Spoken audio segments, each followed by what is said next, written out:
Seluruh kaum muslimin ini menyadari betapa wajibnya kaum muslimin ini bersatu dalam sistem kekhalifahan Islam, sehingga kejayaan Islam seperti yang pernah berjaya selama 1300 tahun kembali Allah berikan kemenangan kepada kaum muslimin.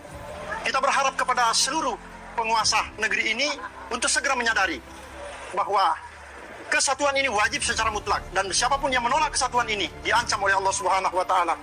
Bismillahirrahmanirrahim. Wala takunu minal musyrikin minal ladzina farraqu dinahum wa kanu syi'a kullu hizbin bima ladayhim farihun.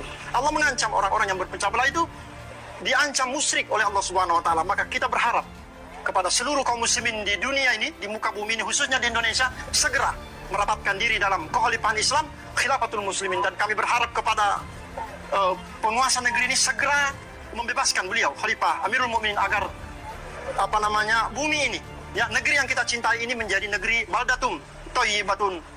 Jadi tidak usah lagi terjebak-jebak dengan isu-isu apapun itu terkait soal perubahan sistem yang ada di negara kita. Percayalah bahwa itu hanya jualan belaka, hanya untuk kepentingan politik dan kepentingan orang-orang yang mendanai mereka di luar negeri. Yang waras tidak boleh mengalah terhadap mereka para pencoleng agama yang menjadikan agama sebagai alat politik. Assalamualaikum warahmatullahi wabarakatuh. Om Swastiastu, Namo Buddhaya, salam kebajikan. Sahabat-sahabat Tulang Sembilan yang saya hormati dimanapun juga berada. Video di awal tadi itu adalah merupakan salah satu dedengkot dari Khilafatul Muslimin, pimpinan dari Ahmad Baraja yang hari ini mendekam di penjara, efek dari kelakuannya sendiri yang berupaya mengganti Pancasila dengan sistem khilafah yang diagung-agungkan oleh para pengikutnya. Saya kira yang pertama yang mesti saya luruskan adalah bahwa kekeliruan besar mereka dengan mengklaim ribuan tahun katanya dunia ini pernah dikuasai oleh sistem khilafah. Padahal dalam sejarah sistem khilafah itu hanya 30 tahun. Itu pun saya kira masih menjadi perdebatan juga apakah betul itu yang dimaksud dengan sistem khilafah. Karena sebenarnya khilafah itu hanya merupakan sistem atau bentuk pemerintahan. Lalu khalifah itu pemimpin. Ya, kira-kira dalam konteks Indonesia dengan sistem demokrasi yang ada hari ini itu juga sebenarnya adalah bagian daripada sistem khilafah ala Indonesia. Jadi Pak Jokowi sebagai khalifah itu.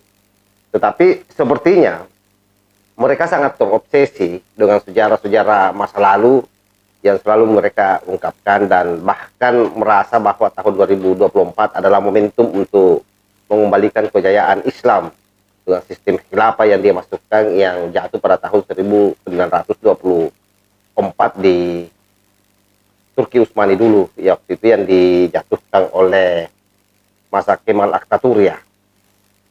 Saya kira itu yang pertama yang mesti saya pertegas di sini. Yang kedua, kalau berbicara sistem khilafah ini yang dimaksudkan itu adalah apa yang menjadi keinginan Tuhan, sebagaimana yang sampai di kita bahwa di akhir zaman akan ada pemimpin yang lahir dan itu adalah khalifah.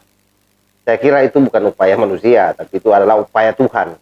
Jadi Tuhanlah yang akan menentukan itu. Apa yang ada beredar di video di depan itu, ini adalah lagu lama yang saya kira tidak perlu terlalu kita komentari.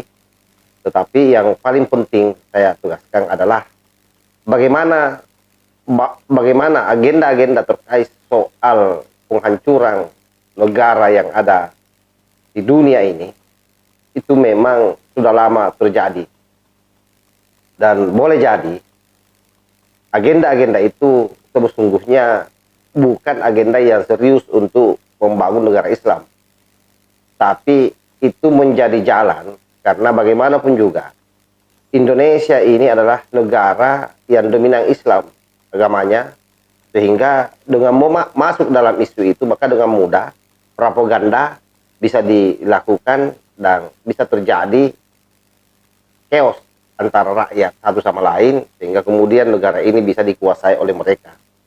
Karena kalau kita lacak seluruh sumber informasi terkait soal bangunan-bangunan isu sistem khilafah atau kami sistem pendekatan syariah Islam ini yang senantiasa mereka teriakkan, tidak ada satu pun kantor pusatnya yang ada di Timur Tengah sana. Misalnya, anggaplah misalnya HTI. HTI itu pusatnya di London. Kan aneh. Masa berpusat di London lalu berpikir bagaimana menguasai Indonesia, bagaimana membangun negara Islam. Itu kan satu keanehan yang mestinya bagi orang yang cerdas itu mampu menganalisa gerakan ini, bahwa sungguhnya gerakan ini tidak murni gerakan Islam. Ini sebenarnya gerakan untuk perebutan kekuasaan, memperlebar wilayah. Apakah itu wilayah penjajahan secara ekonomi, atau memang ada agenda lain yang ingin menguasai negara ini. Karena sebutlah misalnya bagaimana Timur Tengah hari ini porak-poranda kan, ISIS yang dulunya hanya dilihat di hati oleh Amerika, begitu terakhir-terakhir dianggap ISIS ini sudah terlalu liar, tidak bisa lagi diatur oleh Amerika, maka Amerika menggempur mereka. Itu yang terjadi. Artinya sekali lagi ada kekuatan negara lain di luar daripada negara Indonesia atau rakyat Indonesia sendiri yang hari ini berjuang untuk mendirikan sistem khilafah itu. Jadi mereka ini hanya taubahnya sebenarnya adalah alat bagi mereka yang punya kepentingan besar terhadap negara ini. Jadi tidak perlu dianggap serius-serius amat. Lagi pula, apa yang diwacanakan mereka ini kan sebatas wacana. Artinya, wacana ini mesti dikanter dengan wacana. Kalau sudah bicara fisik, ya harus dikanter juga dengan fisik, kan begitu. Tetapi meskipun demikian, saya kira ini pekerjaan rumah kita semua. Bagaimana meluruskan setiap ada informasi-informasi sesat terkait soal kekhalifahan ini, sebagaimana yang dia sampaikan tadi. Sebutlah misalnya, kira-kira ya, ketika misalnya kita bersepakat, oke lah, kita berkhilafah di Indonesia. Pertanyaannya kemudian, dalam konteks Indonesia saja, tidak usah kita bicara di dunia. Siapa yang menjadi pemimpinnya? Bagaimana cara memilihnya? Kita enjoy saja sebagai orang NU sebenarnya, kalau ini kita mau manfaatkan. Karena sistem pemilihannya, kita adu banyak-banyakan saja. NU yang paling banyak berarti NU yang menjadi pemimpinnya. Tetapi kan bukan di situ problemnya. Problem kita ini adalah problem kemanusiaan. Bukan soal siapa yang menjadi pemimpin. Apapun bentuk negaranya, selama rakyat di dalam itu bisa hidup rukun satu sama lain dan bisa sejahtera, aman, sentosa, saya kira tidak ada masalah. Apapun sistemnya. Yang menjadi persoalan adalah itu tadi. Sampai hari ini tidak ada satu pun yang mampu menjelaskan bagaimana bentuk sistem khilafah itu. Apakah sistem khilafah itu sama dengan misalnya peralihan kekuasaan ketika Nabi besar Muhammad Sallallahu Alaihi Wasallam meninggal, lalu ada peralihan kekuasaan ke Abu Bakar Siddiq. Apakah seperti itu modelnya, sistem musyawarah? Begitupun seterusnya sampai ke Ali bin Abi Thalib. Nah, pasca itu kan jelas Umayyah, Abbasiyah, Turki Utsmani itu kan sistem kerajaan. Karena itu kalian jangan dibodoh-bodohi oleh mereka ini yang baca Qurannya saja boleh potan. Kalau kita dengar tadi itu mau bicara sok-sokan soal syariah Islam, inilah yang sebenarnya penting kita jelaskan ke sahabat-sahabat secara meluas. Bahwa bicara soal konsep negara sebenarnya itu tidak ada satu pun bentuk konsep negara yang diwariskan oleh Nabi. Itu tegas di situ. Karena kalau kita melihat bagaimana sistem pemerintahan Nabi di Madinah, Nabi di Madinah itu justru hidup berdamai dengan seluruh agama-agama yang ada. Bahkan seluruh suku-suku didamaikan. Termasuk bagaimana suku Quraisy dengan suku yang ada di Madinah. Kaum Ansar misalnya dengan kaum Quraisy. Nabi mendamaikan itu. Artinya apa? Yang ada di sana bukan negara Islam. Tapi negara kesepakatan berdasarkan piagam Madinah. Yang dalam konteks Indonesia, sekali lagi, negara demokrasi berdasarkan Pancasila. Itu kalau kita mau kiaskan. Dan itu jelas tertulis di dalam kitabnya Ibnu Khaldun, Muqaddimah. Dan saya kira sudah sering kali disampaikan oleh baik Gus Nadir, Gus Islah Bahrawi, tegas soal itu kalau bicara soal bagaimana sejarah peradaban Islam dari masa ke masa dan bagaimana hancurnya Islam, dunia Islam pada saat dia ditarik masuk dalam wilayah politik. Karena kalau orang bicara wilayah politik, maka itu bicara soal fikih siasa. Yang saya kira orang-orang yang ada di luar sana yang selalu bicara soal pendekatan syariat Islam, bicara soal khilafah, itu pasti rujukannya ke siapa lagi kalau bukan Ibnu Taimiyah.